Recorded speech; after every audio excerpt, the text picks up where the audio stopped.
Assalamu alaikum. Welcome to Virtual University and welcome to your English class. Now, in the last couple of lessons, if you remember, we've been looking at syntax. That is, how sentences are constructed and what is it that makes for good, effective sentences. We've looked at common errors in sentence construction, errors such as the dangling modifier, the run-on sentences, and we also looked at certain features of grammar. We looked at pronouns and their antecedents. We looked at subject-verb agreement. These are areas that pose problems for learners of English, and that is why we concentrated on them. In today's lesson, you will learn about punctuation. Now, punctuation is a vast area. We are only going to concentrate on the comma and the apostrophe. These are two very important items, and they cause the greatest problems for students of English. Now, punctuation depends upon grammar. Until you understand how one part of a sentence is related to another, you cannot punctuate efficiently. Commas are not marks added to a sentence, to a completed sentence for artistic effect. They are very much a part of a well-written sentence, as are correctly placed pronouns and adverbs. Just as when you are writing, you have to place the adverb and the pronoun in the correct place, in the same way, you have to place the comma in the right place. In writing, punctuation takes the place of pauses, gestures, rising tone, and other such features of speech. Most people make use of some system of vocal punctuation in their speech. When they talk, they pause, sometimes their voice goes up, the pitch goes high, and then it goes down. In the same way, some sentences would be clear enough without any punctuation marks. It's not that every sentence needs a comma, but readers have come to expect that sentences that are constructed in the same way will be punctuated in the same way. Therefore, certain rules of punctuation have come into being, and sensible writers follow them. And the greatest problems in punctuation have to do with the use of the comma and the apostrophe. We shall take up the comma first and then consider the apostrophe afterwards. Now, this does not mean that there are no other marks of punctuation. You are all familiar with the colon. The colon is two full stops, one on top of the other. The semicolon, the comma with a full stop on it. The full stop, some people call it the period. The punctuation, the question mark, the exclamation mark, the dash, quotation marks, parentheses, and square brackets. They are all marks, well-known marks of punctuation. But we shall focus on only two, as these pose the greatest number of problems for learners of English. The comma indicates a very short pause. Writers may disagree about a few of its uses, but most of them agree about the 5 main uses, which we will now consider. Look at the following sentences and insert commas where needed. Look at the first sentence. Before leaving home, the child's nanny collected a milk bottle, a bag full of diapers, a blanket and a rattle. Now where would you put the commas? Give it a try. The first comma would come after the word bottle. The second would come after the word diapers. The third after blanket. Right? Now, why? You needed commas to separate these items. The items were a milk bottle, a bag full of diapers, a blanket and a rattle. And when you speak, you pause. You will notice you would say the child's nanny collected a milk bottle, a bag full of diapers, a blanket. These are items in a series. And the convention is that when you write, if there are things in a series, then you separate, use a comma to separate one item from the other. Look at the next sentence. Although he's 80, my granddad walks 10 miles daily. Now in that sentence, where would you have the comma? The comma in that sentence would come after the introductory phrase, which would separate the introductory phrase from the rest of the sentence. Now, in that sentence, the introductory phrase is, although he is 80. So you would put a comma after the word 80. Right? Look at the third sentence. The cutlery box, if I remember correctly, is in the big trunk upstairs. Notice that the phrase, if I remember correctly, it interrupts the flow of the sentence. So it has to be set off by commas. Sentence number 4. The paint company had displayed 30 shades of color, but the fussy lady still could not find anything to order. Now in that sentence, where would you put the comma? Notice that there are two complete thoughts in that sentence. The comma separates two complete thoughts which are connected by the conjunction or joining word but. So you will have the comma after the first complete thought. The paint company displayed 30 shades of color, comma, but the fussy lady still could not find anything to order. Sentence number 5. The house agent said, it may take you a while to get used to the place. Now in that sentence, is there a need for a comma? Yes, if you remember. If you remember looking at printed words, direct quotations are always separated by a comma. The comma separates a direct quotation from the rest of the sentence. And over there, the house agent said, comma, it may take you a while to get used to the place. Fine? Now,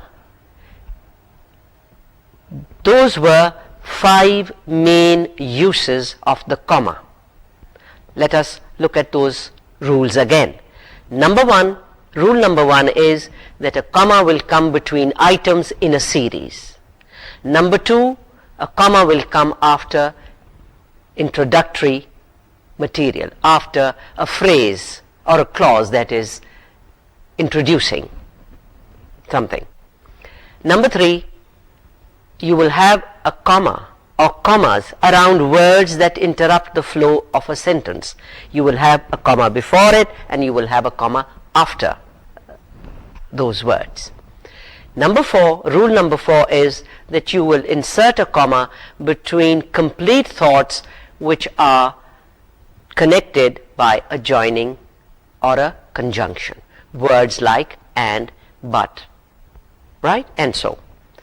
And the 5th rule is that you will use a comma to separate direct quotations from the rest of the sentence. Now, a comma often marks a slight pause or a break in a sentence. When you read a sentence aloud, you can often hear the points where slight pauses occur. These pauses or these breaks, they occur at the point where one of the 5 main comma rules apply.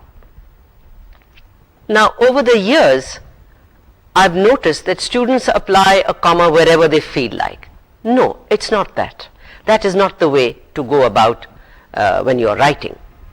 In general, use a comma only when a comma rule applies. When you are in doubt about whether or not to use a comma, it is often best to leave it out. Now we'll look at these rules one by one. Rule number 1, which said that comma between items, a comma comes between items in a series. The comma is used to separate 3 or more items in a series. Words, phrases, clauses, they may be used in a series, right? And we will look at a few examples. Look at the first one. The village women sold pottery, baskets, blankets and silver jewelry. Notice that there are words, series of words, pottery, baskets, blankets, right? You will use a comma over here, a comma after pottery, a comma after baskets, a comma after blankets. Sentence number 2. The women spread their wares on the pavements, on doorsteps, and especially under trees in the main square. Now notice here it's phrases, a series of phrases. In the first sentence you had a series of words. Now it's a series of phrases. And the comma will come after the word pavements or footpath, doorsteps, right? So 2 commas in that. The third example. The tribal elders took part in the dance, their women sold pottery and jewelry, and their children ran around happily playing games. Now, in that sentence, there are 2 clauses, and you have to use a comma to separate them. The first one, the first clause is the tribal elders took part in the dance, comma. Their women sold pottery and jewelry, comma. And their children played around happily,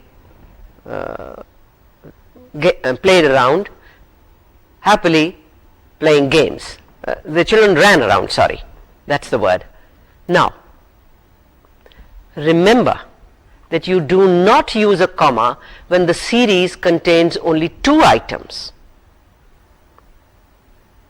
For instance, in the following sentence, the college cafeteria now serves sandwiches and cold drinks. Now, in that sentence, there are just 2 items, and there is no need for you to put a comma over there. So remember, you do not use a comma when the series contains only 2 items. Let us have a short practice of this rule. Insert commas between items in a series. Number 1. Most countries now recycle newspapers, plastic bottles and aluminium cans. Where will you put the comma? After newspapers and bottles. Number 2. Walking, jogging and bicycling are all inexpensive exercises. Where will you put the comma? You will put the comma after the word walking, after the word jogging. Number 3. The learner driver went through a red light, steered off the road, off the side of the road, and ended up on the footpath. Where would you put the commas? You would put the first comma after the word light, the second comma after the word road. Now let us look at rule number 2, which said that you put a comma after a phrase that introduces something, information. A comma is used to separate introductory material from the rest of the sentence. Look at the examples. After the mother had given the baby a bath, it fell asleep. Now in that sentence, which is the introductory phrase? The introductory clause. After the mother had given the baby a bath. So you will put a comma after the word bath.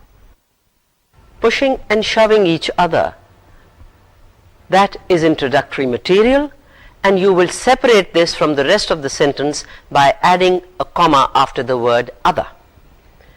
Look at the next one. With the ceremony of releasing doves in the air, the festival got off to a rousing start. Now in that sentence, with the ceremony of releasing doves in the air, all that bit is introductory material, and you will separate it from the rest of the sentence by adding a comma after the word air. Now make a note that the comma may be omitted if the introductory phrase or the clause is so short that there is no likelihood of it being misread. Example: as the flames rose, the crowd gave a shout. Now in that sentence, the introductory phrase, as the flames rose, it's a short introductory phrase, so there is no need for a comma. So at times you can do without a comma. A short practice session. Look at these sentences. See if you can do this on your own. Number 1. When the lights went off, the children let out a loud yell. Where would you put the comma? Yes, definitely after the word off. Number 2. During the operation, the doctor accidentally dropped the medicine bottle on the floor. And the introductory phrase is during the operation. So you will have a comma after the word operation. Number 3. Disappointed by the batsman's performance, the fans threw bottles and fruit peel at the fieldsman. Now, you will have your comma at the end of the word performance. Disappointed by the batsman's performance. That is the introductory clause. Number 4. After waiting in the queue for 2 hours, the students were told that the office had run out of admission forms. And the introductory phrase over there is after waiting in the queue for 2 hours. So you will put a comma after the word hours. Rule number 3. Put a comma around words that interrupt the flow of a sentence. Sometimes sentences contain material that interrupt the flow of thought. Such words or group of words should be set off from the rest of the sentence by commas. Example: my mother, who is very old, complains that I do not give her enough time. And you notice that the word who is very old, it interrupts the flow of thought. This is added information. So you always set off this kind of information by commas. You have a comma before the phrase and after the phrase. So one way of testing the interruption of the flow of thought is to read aloud such a sentence. And if you read the sentence aloud, you can hear the words who is very old. It interrupts the flow of thought. Such interruptions often contain information that is less important to the sentence. Example: The owner of the house, grumbling angrily, came out of the house to claim his dog. And notice the word grumbling angrily. It is added on, extra information, but not necessary. So this has to be set off by commas. Another example, the college, which was built in 1937, needs a facelift. And in this sentence, which was built in 1937 interrupts the flow of thought. It is less important. It is set off by commas. The next one, the college auditorium, though, is in fairly good condition. And over there it's the word though that interrupts the flow of thought. Right? Another practice session for that rule that you've learnt just now. You insert commas around the interrupting words in each of the following sentences. Sentence number 1. The house, built of white stone, was finally completed in 1890. And you would have commas after the word house and after the word stone. Number 2. The park, 40 acres of prime land, provides a fine view of the surrounding buildings. And over there, 40 acres of prime land, that is interrupting the flow of thought. So you would set off that phrase with commas. And number 3, the scenery of Switzerland, which resembles that of Kashmir, inspired him to write his novel. And it would be the phrase which resembles that of Kashmir. That would be set off by commas.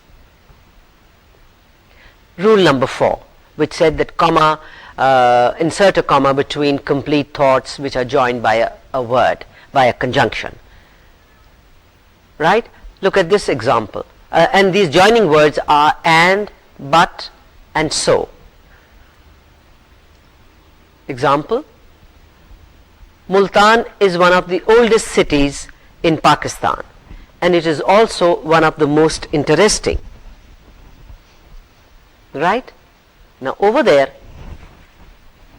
are two sentences, two complete thoughts, and it's the word and that is joining them.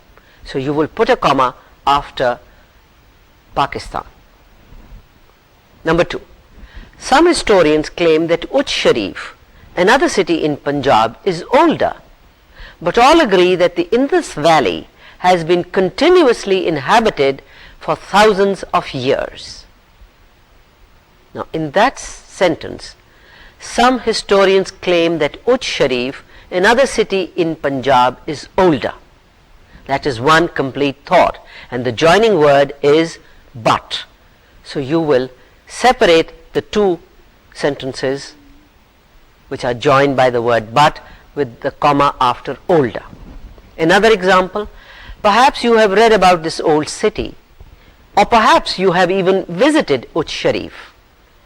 Again, two complete thoughts, and it's the joining word or. Right? So you will put a comma after city. In the next sentence, money may not buy happiness, but it definitely makes misery bearable. And you would put a comma after happiness. Right? Let us look at now.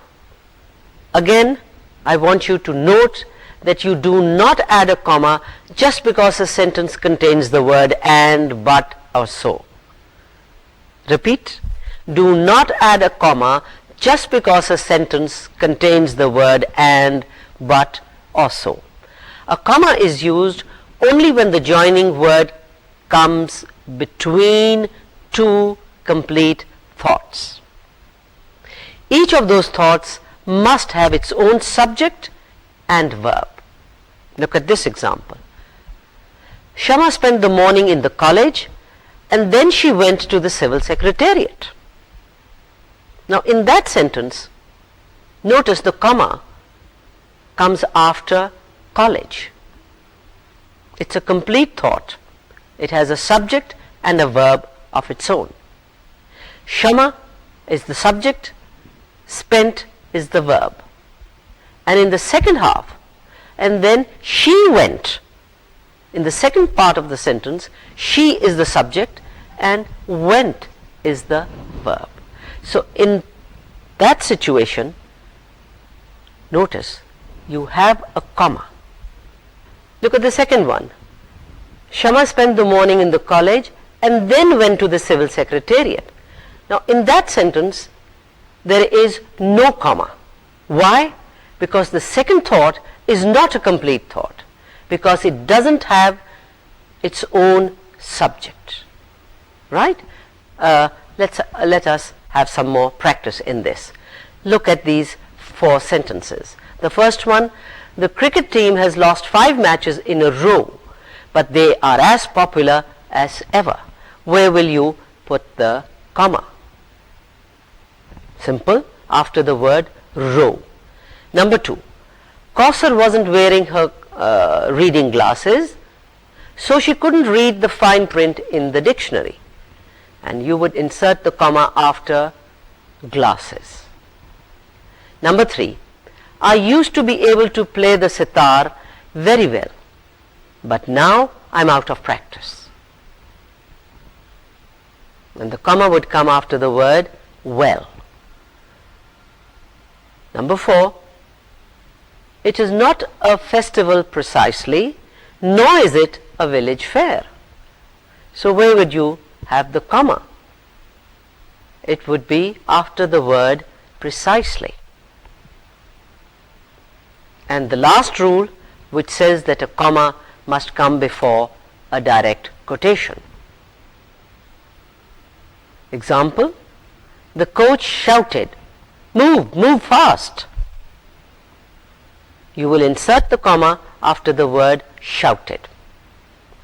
Another example, the student said, "Do you mind if I ask a question?" And the comma will be after the word said. Another example, the customer grumbled to the waiter, "This tea tastes like ditch water." And you will have the comma after the word waiter before the actual spoken words are written. Note, when the comma comes at the end of directly quoted words, it is included within the quotation marks. When the comma comes at the end of directly quoted words, it is included within the quotation marks. Example, after this class, whispered one student to her friend, "Let's go to the cafeteria." Right? Now I hope you've had, practice number 5. Insert commas to set off quoted material in the following sentences. Number 1, "We are ready to leave," said a cheerful voice on the bus mic. And over there you would have a comma after the word leave. "This book," complained the student to the bookstore owner, "is 20 rupees cheaper at the other store." Mind you, the comma will come after the word book and it will come after the word owner. And in the last one, the cashier said, "We don't take checks." So you will have the comma after the word said. Now, we will review what you've learnt right now. See if you can recognize which comma rule applies to each of the sentences. Then you identify the place where the comma or commas are required, is required or are required. Look at the 5 rules. They are there on the screen for you. All 5 of them are there. Comma between items in a series, B, comma after introductory material, C, comma after interrupting words, D, comma before a word that joins two complete thoughts, and comma with direct quotations. Look at these sentences. Now, in sentence number 1, glaring around the room, the boss demanded silence. Which rule is this one? Is it rule A, B, C, D, or E? Simple. It is rule B, and the comma will come after the word room. Sentence number 2, I heard a horn blowing, so I glanced up at my rear view mirror. Which rule is this?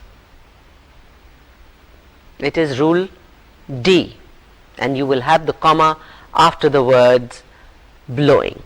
I heard a horn blowing, comma, so I glanced up at my rear view mirror. Number 3, the professor won't leave the house without his hat, his briefcase, and his umbrella. Which rule is this? Which rule will apply over here? The rule is items in a series, so it has to be rule number A, and the commas will come after the word hat, the word briefcase, right, and of course a full stop after umbrella. Number 4, the city children, unused to the darkness of the forest, found it hard to sleep. Which rule is this? Which rule would apply over here? And it is rule number C, comma after the word children, comma after the word forest. And number 5, the man whispered, listen very carefully to what I have to say. And this is rule number, which rule applies over here? It's rule number E, comma separates the quoted words from the rest of the sentence. So you will have the comma after the word whispered. Now, that was the comma. You had practice in it, you learned the 5 rules, and you had enough practice. Now we're looking at the apostrophe, the use of the apostrophe. Look at the following sentences and see if you can spot the word that needs the apostrophe. Number 1, it's impossible to see stars in daylight. Now, over there, you will have an apostrophe in the first word, it's, which is a contraction of the word it is. The apostrophe takes the place of the letter I, which has been dropped. It's impossible, meaning it is impossible. So over there, it's is being used as contraction. Number 2, the judge can't hear the cases until next month. And you notice that the word can't, you will put a apostrophe between the letter N and T. Can't is the contraction of the word cannot. The apostrophe shows that 2 letters N and O have been left out. Number 3, no one likes the college principal's new attendance rules. Now over there, the apostrophe with the S, now over there you will say the apostrophe S, shows that the new rules belong to the principal. The apostrophe comes after the last letter of the word principal, and over there the word likes does not take an apostrophe because it is not showing possession. In this sentence, in the apostrophe after principal shows possession. Whose rules? The principal's new rules, but not the word likes. Why? Because likes is a verb. It is not possessive. It is not showing possession, right? Look at number 4. the sandwiches at Green's restaurant are the best in town. Now the apostrophe comes after the S in Green's. The apostrophe after the S shows that the Greens own the restaurant, right? The apostrophe is a punctuation mark with two main purposes. Number one, it is used in a contraction, showing that one or more letters have been left out of a word. Number two, it is also used to show possession, that something belongs to someone or something. Now we look at the apostrophe in contractions. A contraction is formed when two words are combined to make a new word. The apostrophe takes the place of the letter or letters that are omitted when forming the contraction. Here are a few common contractions. I am becomes I'm. It is becomes it's. Does not becomes doesn't. Do not becomes don't. She will becomes she'll. You will becomes you'll. You would becomes you'd. Will not becomes won't. Now, contractions are commonly used in everyday speech and writing. They are not slang. Some people in Pakistan, they think that using contractions is wrong. No, it is perfectly all right.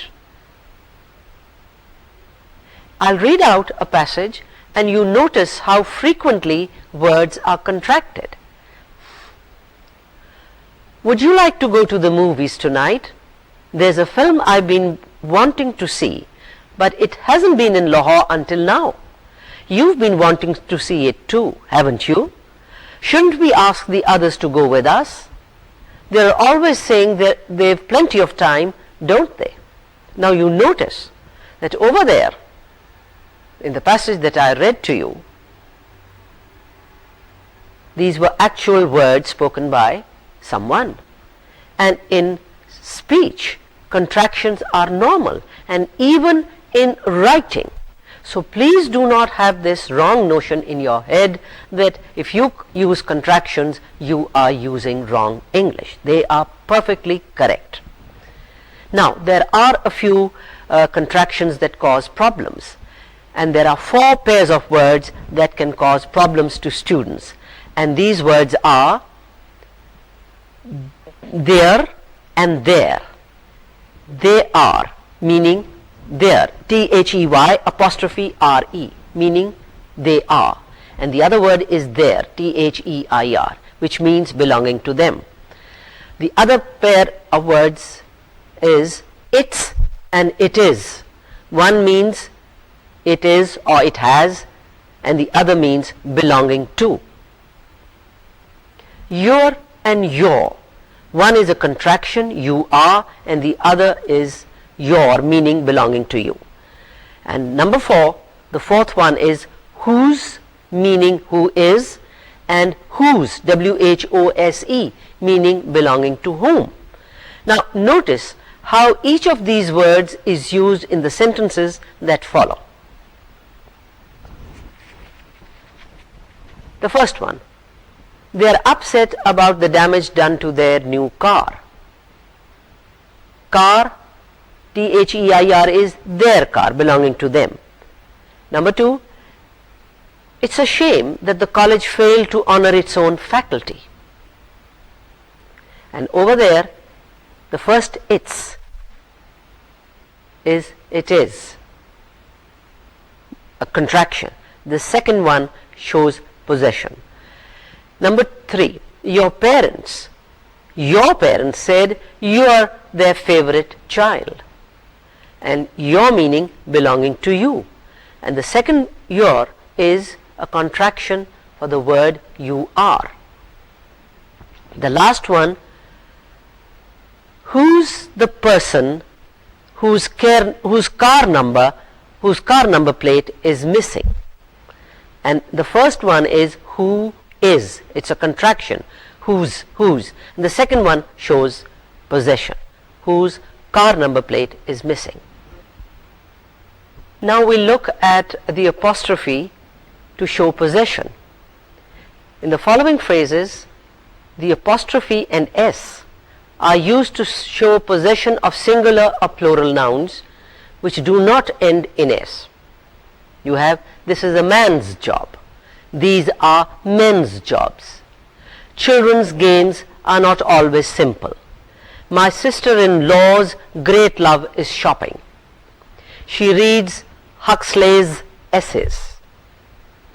In the case of plural nouns ending in s, the apostrophe is used alone. Example, she rang the Shah's doorbell. Over there you do not add an s, you just use the apostrophe by itself.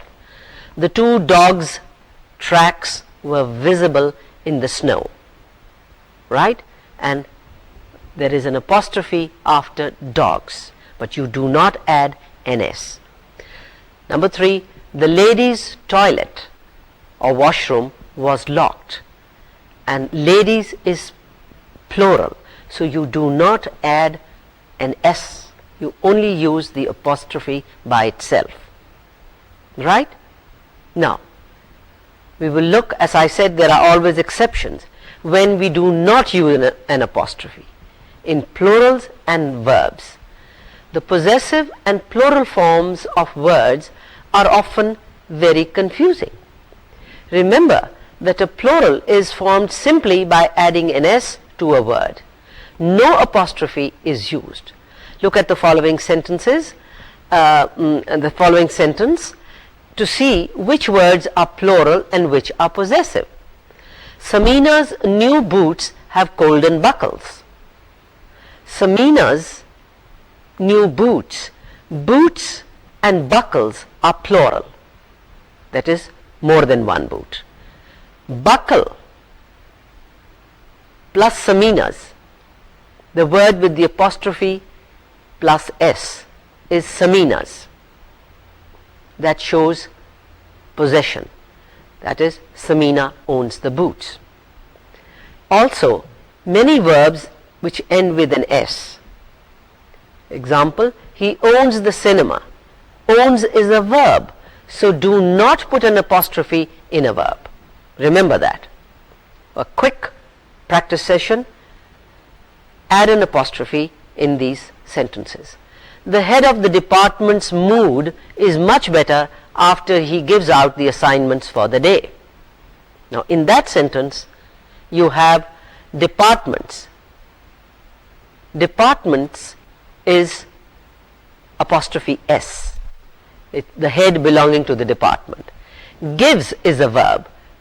Assignments are plural, so just don't add an apostrophe wherever there is an s.